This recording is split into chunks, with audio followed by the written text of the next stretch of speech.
Welcome, welcome. What is up? What is the theology of boredom?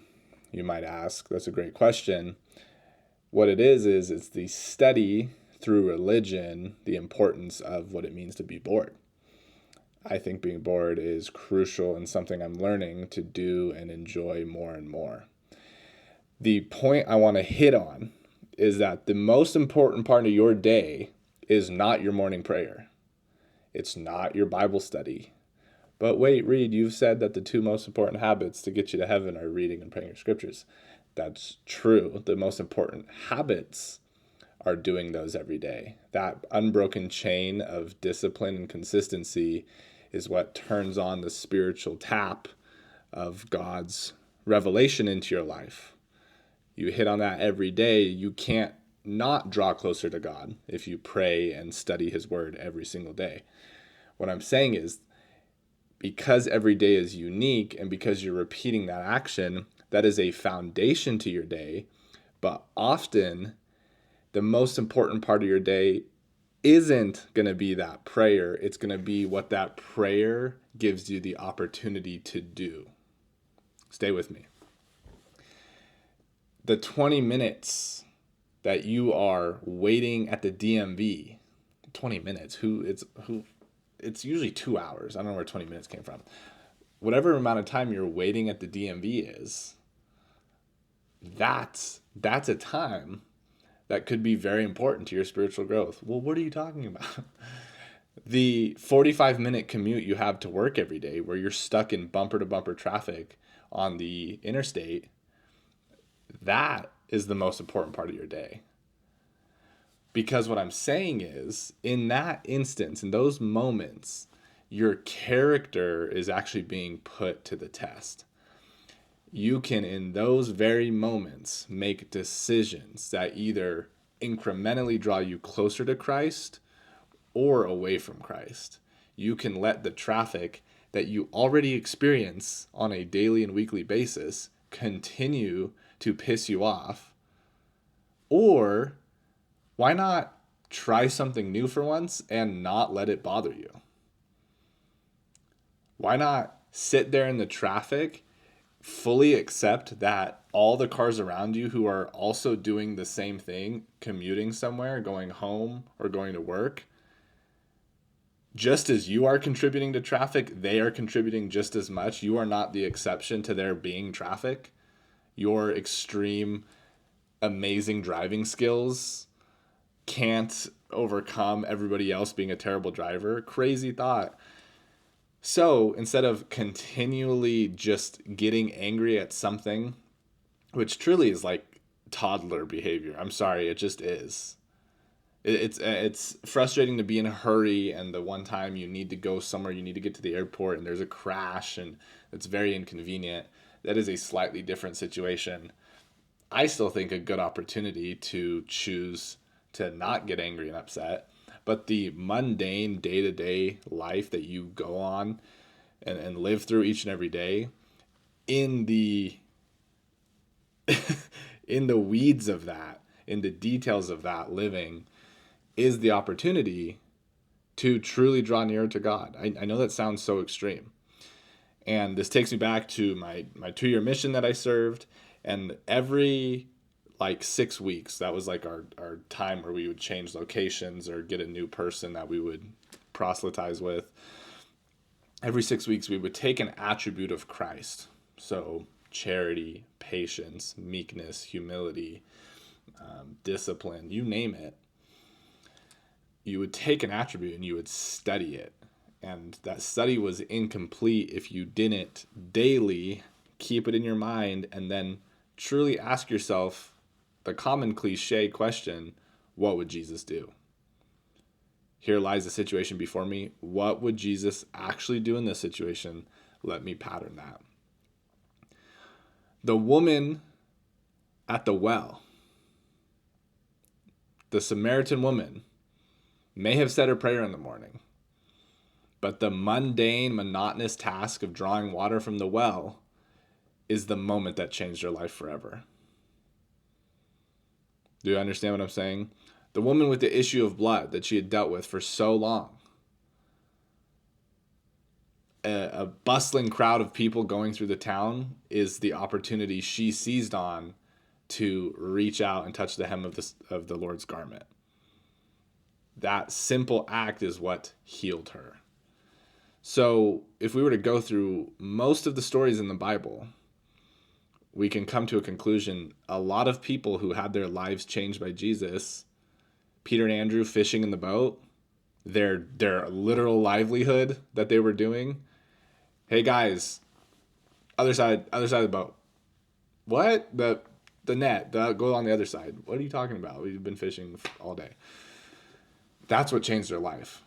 If you allow your livelihood, if you allow your daily tasks, if you allow your chores to be a space where you are okay being bored and not fully being occupied, I think these are one of, if not the greatest invention in modern era.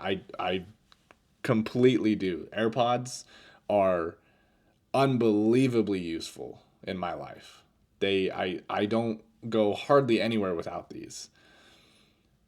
And a slight con that I'm starting to pick up on is the temptation to always put these in my ear, to always have some sort of media or music or podcast. And a huge feature of them is noise cancellation. And that can be nice, but what you are drowning out is not only outside noise, you're drowning out people, you're drowning out your surroundings. And there's a time and a place for that. I fully understand. On the airplane with babies crying and screaming, I would rather not have to listen to that. I'd rather be deep in a podcast or have some good music on or try and sleep or something. That's fine. That's not crazy. What is crazy is you spend a whole day, these don't leave your ears. You always have something entering your brain directly, and you're giving no time for your mind to be still, to tap in to being with God, and letting the Spirit, really ultimately letting the Spirit be part of your daily life. And so instead of like boredom being a negative, a void that we need to fill, I think there really is a level of theology in using that as a stepping stone to get that much closer to God.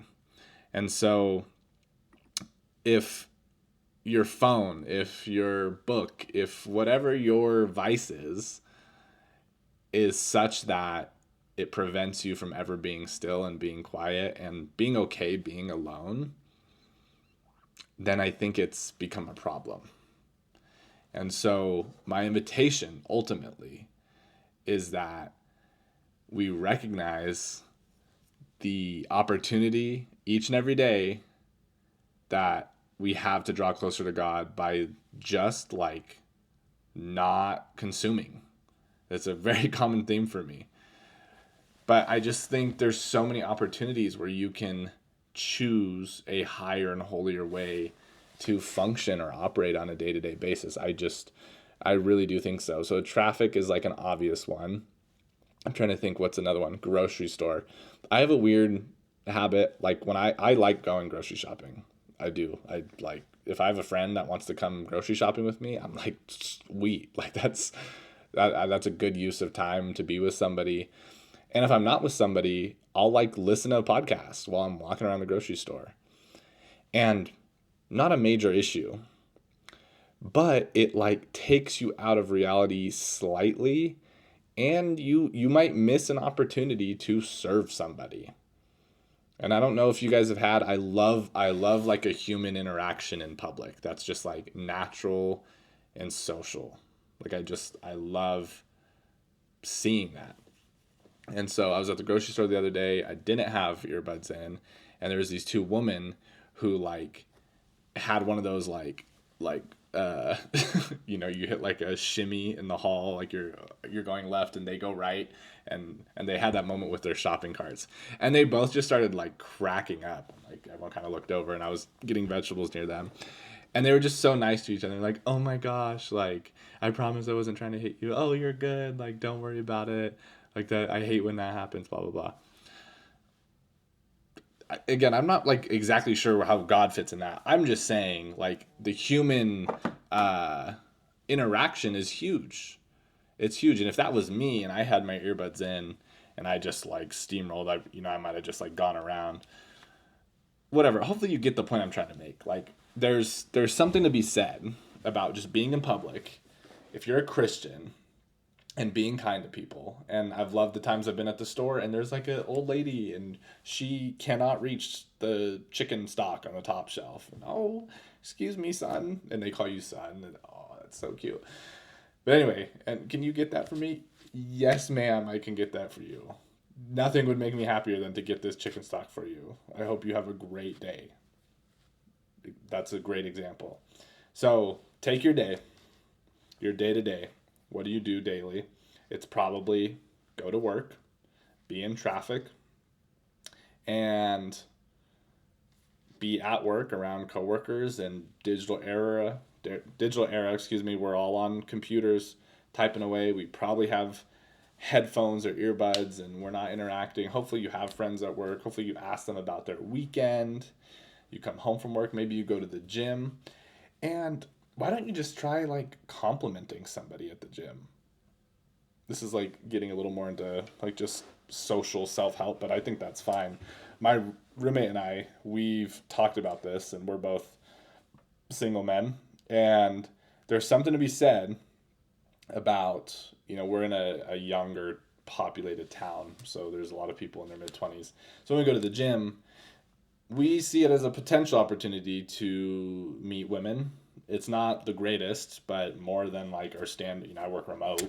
So, but we've talked about this over the last year or so where sometimes like, we get it. It's a definitely like a social pressure thing and people are watching. And if you go up to approach a woman at a gym and everyone's watching and you ask for their number and like, maybe they do have a boyfriend or a partner and there's just a lot there. So we had the idea a while ago to just like, if you see a woman that is attractive or she has a cute outfit or her hair, she just got her hair did or whatever,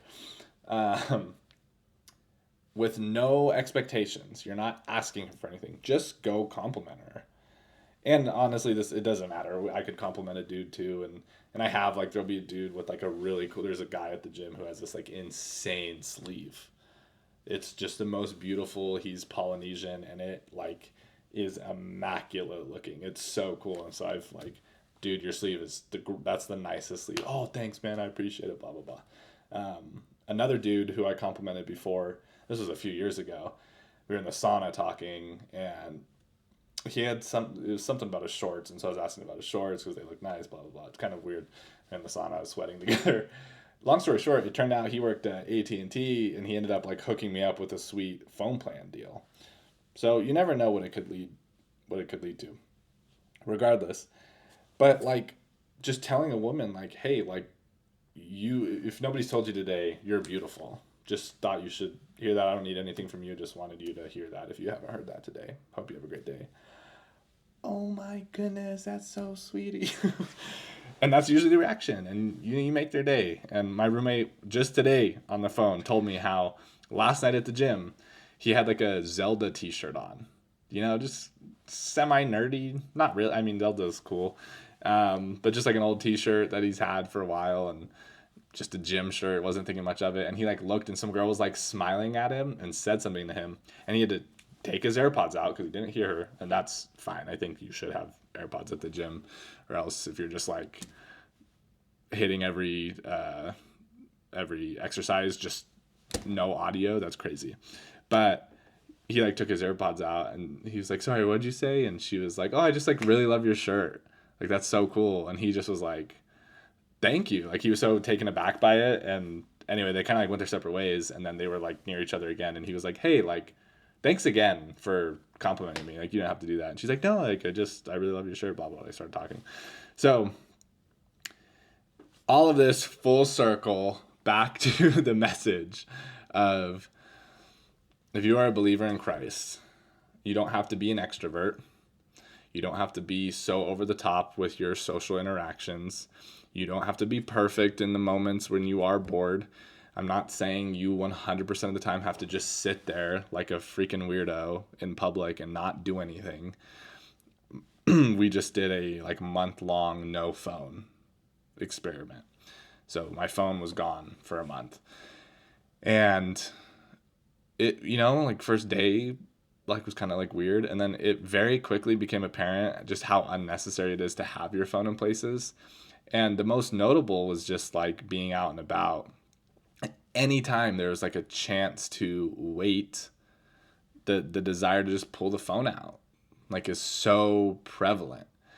And not that not having it like really gives you a ton of opportunities to like make someone's day or whatever, but I just think there is something to be said about a connection of the willingness to be bored occasionally, and the ability for the Spirit to get through to you easier. I really think there's a correlation between how much of God's Spirit can get through to you and the amount of time you allow a space in your heart and in your mind for the Spirit to speak to you. Like that's just, if A and B, A to B to C, like that's a very, it's the same thing. Like if I'm expecting calls from friends or from clients at work, like if I'm expecting calls from clients at work and I have my laptop off, my phone off, and I'm not wearing my watch, I'm good. Like I'm going to miss those calls. It doesn't matter. Next time I get on and boot everything up, they'll pop through, but it's probably too late at that point. I might lose a deal. So it's more prevalent now than it ever has been, where I think so many opportunities are missed that God could create for us just because of modern technology and modern society and how we interact as a people. I don't know if you've ever been to a place traveling where there's just like real community. Like there's just a real vibe between people. I was in Quito, Ecuador a few summers ago, and I don't know what it was, but like as the evening rolled around and everyone was getting off work, there was like, and this is in the capital, and there's these big plazas. I mean, Central Park-esque grid, parks in the city, and there's a few of them, and the one that we were staying in and around, like it seemed like everybody in the city just like was outside. Everyone just out and about. People just out and about, hanging out, playing soccer, like flying kites, riding bicycles, having picnics, going shopping, going in and out of dinner. I mean, like it didn't matter, you name it. It was just, and as we were there for a few days, like that was daily. These were weekdays. It wasn't like a festival. It wasn't a special occasion. This was just what you did. You just got out with the community, had a good time. It was like one giant like farmer's market vibe. And if you've ever been to a farmer's market, there's a good vibe there. It's like wholesome, and people are like interacting with like young entrepreneurs and people who are launching their business. And I love that. So a little all over the place, hoping you get the message. But the invitation to you is realize that there is a theology in boredom, that a degree to which you are willing to just be still, don't bring your phone out, give a 5-minute meditation to God every day where there's no music playing, there's no audio, and you'll realize that connects to your habits of praying and scripture study. Whatever your modern equivalent of filling water at the well is, as a Samaritan, as a whatever you are, whatever you would label yourself as, that you might not think you're worthy, or you might be judged because of X, Y, and Z, God will come to you at the well. Christ will come and chat with you at the well. If you just let that become an opportunity to change, it can be, but that's initiative on our end. I don't think it's appropriate for us to expect the Spirit to yell at us, metaphorically, if you get what I'm saying. The Spirit shouldn't have to like slap us around to get our attention. That is kind of that defeats the whole purpose of how the Spirit works and operates. It's still, it's subtle, it's impressions on your mind and your heart and your soul, So tap into that. Thanks for watching. As always, chat in a week. Have a good one.